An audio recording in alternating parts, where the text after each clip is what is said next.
it's Mrs. Hall. Let's get ready for episode 3. Today we're going to make frogs. Let's get ready to create some art. Today we're going to draw a frog. There are 8 steps that we are going to follow. You're going to need to have a pencil, a black marker, and you're going to have to find some kind of circle, some lid to trace, or a bowl or a cup to trace for the body of your frog. You can use markers, or you can use crayons, or you can use colored pencils to color your frog. Step number 1, you're going to take a pencil and a circle, and you're going to trace the circle near the bottom of your paper, but not at the bottom. Step number 2, you're going to draw the number 2 and a backwards number 2 for the legs. You're going to start that number 2 near the center of your circle. So you're going to make a number 2 and a backwards number 2 for your legs. Step number 3, you're going to make 1, 2, 3 toes on each foot. 1, 2, 3, and connect that to the bottom of your circle. 1, 2, 3, and connect that to the bottom of your circle. Step number 4, I'm going to make 2 eyes. Each eye has 1, 2, 3 rainbow shapes. 1, 2, and 3. The third one is the pupil. So you can color that one in if you would like. The next thing I'm going to draw is the mouth and the belly. If you want to add nostrils, you can add nostrils. If you want to add eyelashes or eyebrows, you could do that also. I like to add cheeks. Do you want to draw a tongue? You could draw a tongue. I'm going to draw a belly for my frog. Step number 6, I'm going to draw the horizon, which is where the water and the sky touch each other, and a lily pad and some cattails, and I'm going to draw some centers for flowers. If you look at the next step, you can see those are for the flowers. So I'm going to start with the horizon. You can put it below the eyes, you could put it above the eyes, you could put it down by the legs if you want your water line to be down by the legs. Then I'm going to draw a lily pad. A lily pad looks a little bit like the shape of a heart. Now remember, if I'm drawing too fast, you can pause the video or rewind the video so you can catch up. I'm going to draw some cattails. If you don't want to have any cattails in your picture, you don't have to have cattails.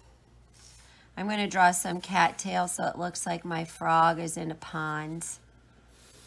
The direction sheet just has 4 cattails, 2 on each side of the frog. You can do whatever you want. You don't have to follow the directions exactly like you see here.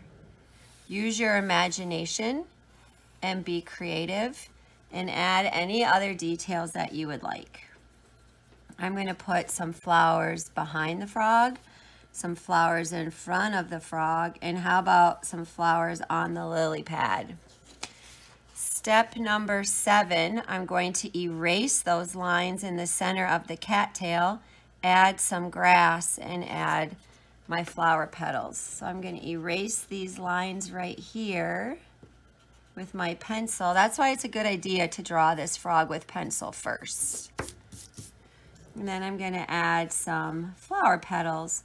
Flower petals are like the letter U, again and again and again.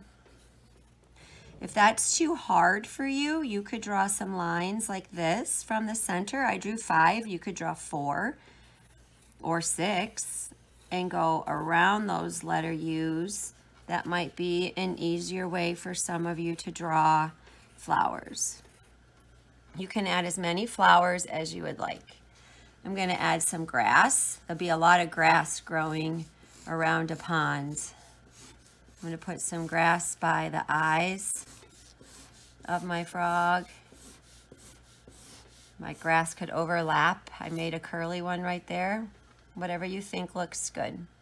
Then I'm going to add some detail on the belly of my frog. I could add a fly in the background, and then you're going to add color.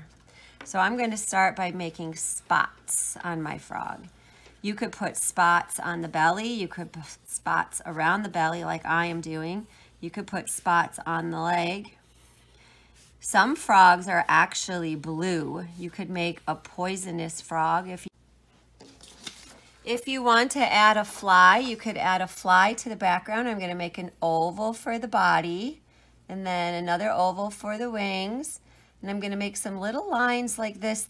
These are motion lines. If you want to put more than one fly in your artwork, you can draw more flies. If you want to put a fly on your frog's tongue, you could put a fly on the frog's tongue. After you have drawn your frog, then you are going to outline your frog in Sharpie.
Thank you for joining me today and making frogs. Here are a couple frog examples.